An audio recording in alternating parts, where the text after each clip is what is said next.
Hello and welcome to helpyourmath.com. In this video, we are going to review simplifying expressions with exponents using the properties of exponents. First, let's review the needed properties of exponents that we're going to see in this video. First, we have same base multiplication. For same base multiplication, that's something like if we have a to the m times a to the n, so that's the same base because they're both base a, we can simplify this into having just one single a by adding the exponents, a to the m plus n. Same base division, this is when we have a to the m over a to the n. And the general way we explain this property is we say, well, we can subtract. So this would become a to the m minus n. However, when we get a little bit more comfortable with same base division and the problems get a little more sophisticated, the exponent in the numerator might not always be bigger than the exponent in the denominator, which would cause this to have a negative exponent, which we typically don't like. To avoid having an additional negative exponent that we'll then have to deal with later, my suggestion is if the exponent in the denominator is greater, then write it so that the expression ends up in the denominator. So if n is bigger than m, I would write it as 1 over a to the n minus m. This way we don't have to do an additional step. That would just be the final simplified version of that particular base. Power to a power. If we have a to the m raised to the power of n, to simplify this, we would multiply the powers, and this becomes a to the m times n. The distribution property of exponents says if we have two unique bases, so if we have a times b to the m, we distribute the exponent to all unique bases. This would become a to the m times b to the m. And what's really important is that if we do have a coefficient, so if it said 2ab, 2 is its own unique factor, and we would also distribute the exponent to that base 2, and so then we would have 2 to the m times a to the m times b to the m. And the last one is if we have a negative exponent. So a negative exponent, the negative part of it means take the reciprocal. So if we have a to the negative m, it's saying take the reciprocal of this thing. And that would end up being 1 over a to the m. Once you take the reciprocal, you've done the operation that is the negative part of that exponent, and then that would be, we would just have 1 over a to the m from there. I'm going to provide you with a list of suggested steps. There are several different ways to simplify expressions with exponents. I find that if you are having a hard time with this, just be consistent. Do the same set of steps every time to avoid errors. So in my suggested steps, the first thing would be to distribute the exponent if there are parentheses. This is that distribution property of exponents over multiplication. And then you want to distribute, and then you want to simplify those. Once you've done that, and now there are no parentheses left in the problem, rewrite any base with a negative exponent. So if the base has a negative exponent in the numerator, then it would be positive in the denominator. So this is like what we saw in the previous slide. If we have a to the negative m, we would rewrite this as 1 over a to the m, where it will become positive in the denominator. If the base has a negative exponent in the denominator, then it would be positive in the numerator. So this would be if we had 1 over a to the negative m, this would be either a to the m or a to the m over whatever else is down there, but it would move from the denominator either to the numerator, or if there was nothing else in the problem, then it would just be a standalone a to the m. Next, we want to combine the same base factors in the numerator and denominator. This would be using the same base multiplication because we're only looking at the same bases in the numerator, which would be separated by multiplication. And then separately, we would look at the same bases in the denominator, which would also be connected via multiplication. Then we want to simplify the coefficients, those are those number bases, by dividing out common factors. A very common mistake is we get so wrapped up in the properties of exponents, we start applying them to the numbers, but that's not how we simplify numbers. If I have 6 over 9, even if that was like 6a to the 7th, b to the 4th, over 9a to the 12th, b to the 5th, that's still 6 over 9. We simplify this by dividing out common factors. So I know 6 and 9 are both divisible by 3.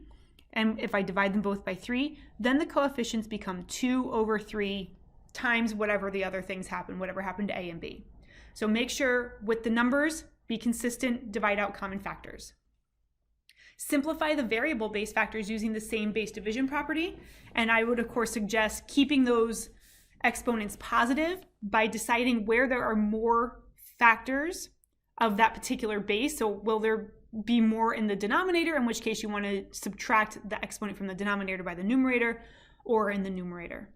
And then my last little tidbit is that a final answer should have exactly one of each unique base. So a final answer, if we have an A and a B, I should only see one base A and one base B, and it really even shouldn't say exactly, at most, because maybe the base A is canceled and now there is no base A.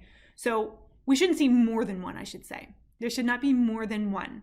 I shouldn't see an A in the numerator and an A in the denominator. That means we could have continued to simplify. Okay, let's look at some examples. Our first example, we have negative 3a to the negative 3b squared to the third times 6ab to the negative 5 to the negative 1. Let's look at our first example. So here I see two factors, each of which need to have an exponent distributed to each unique base within that factor. So I'm going to start here. I have three unique bases, negative 3, A, and B. So each one of those gets raised to the third power. This would be negative 3 to the third power, and it might be good to put it in parentheses so we don't lose that negative sign. Then we have A to the negative 3 cubed, B squared cubed, and now I need to distribute the negative 1 in the second set of, in the second factor. So this would be 6 to the negative 1, A to the negative 1, and then B to the negative 5 to the negative 1. See here that all the numbers also received that exponent, as they should. Okay, so now I want to clean up each thing so I don't have anything in parentheses. So negative 3 cubed, that's negative 3 times negative 3 times negative 3, would be negative 27. A to the negative 3 cubed, power to a power says multiply, so I'm going to end up with A to the negative 9th. B squared cubed would be B to the 6th. 6 to the negative 1, we're just going to leave alone for a minute. A to the negative 1, we're also going to leave alone. B to the negative 5th to the negative 1, negative 5 times negative 1 is positive 5. So now I've kind of dealt with each base individually. Now I want to start putting things in the denominator. Anything that has a negative exponent is going to go in the denominator. I don't currently see a denominator on this, so I could just like put this all over 1, or in the next step I just know I'm going to need a fraction. So let's investigate our exponents here. Negative 27, that would be raised to the positive 1. So even though negative 27 is itself negative, it does have a positive exponent, therefore it stays in the numerator. A to the negative 9th has a negative exponent, so it will be positive in the denominator.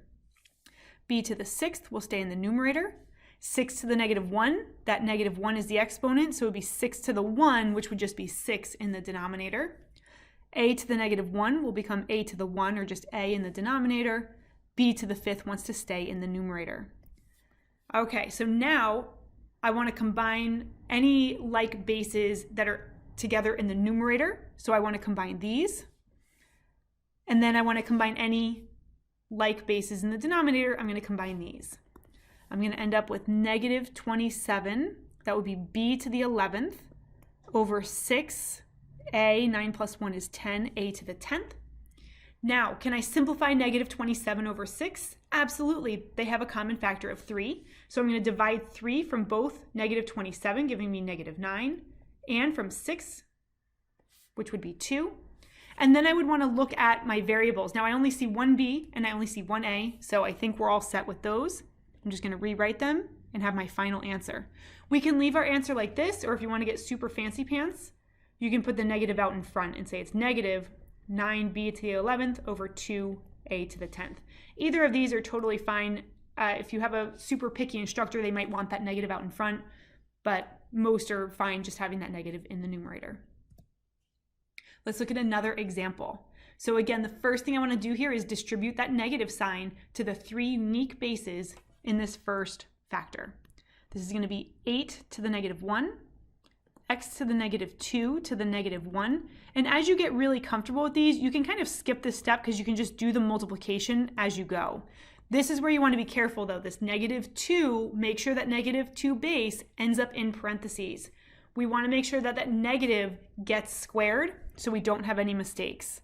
Then we have x to the negative 2 and then y to the 7th to the negative 2. Okay, I'm going to simplify as much as I can, then I'm going to worry about my negative exponents. So I have 8 to the negative 1, we'll just say 8 to the negative 1. X to the negative 2 to the negative 1, we're going to multiply, giving me x squared. Y to the negative 3 to the negative 1 will multiply, giving me y cubed. Negative 2 to the negative 2, we'll deal with that in a minute. I don't necessarily want to distribute there just because of that negative, so I'm going to just leave this alone. X to the negative 2, we're going to leave alone. And then y to the 7th to the negative 2 would give me y to the negative 14th. I do see that I have some negative exponents, so I'm going to prepare my fraction here. 8 to the negative 1 wants to move in the denominator, giving me 8 to the 1, which would just be 8. X squared is happy where it is. Y cubed is happy where it is. Now this negative 2 to the negative 2, the negative exponent says move it down. It'll still be a negative base, but it is now a positive exponent. See how it stays a negative base? But the exponent, we did the negative part of the exponent, so now the exponent is positive. X to the negative 2 wants to move down, and y to the negative 14th wants to move down.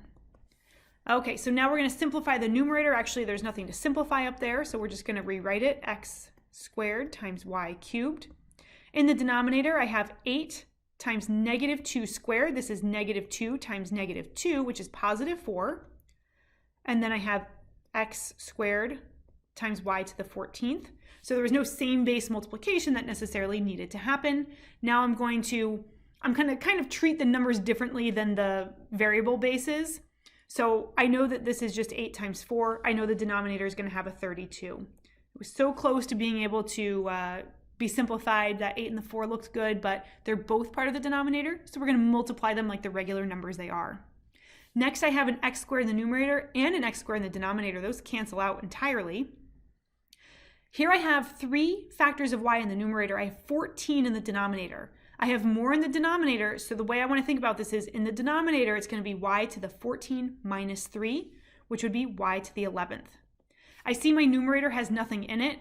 When the numerator is quote unquote empty, there is always a factor of 1, and we must include that factor of 1. Otherwise, it would look really strange. It would just look like over 32 y to the 11th, which is not a thing. So here we have our final answer, 1 over 32 times y to the 11th. These have been examples of simplifying expressions with exponents. Thank you for stopping by.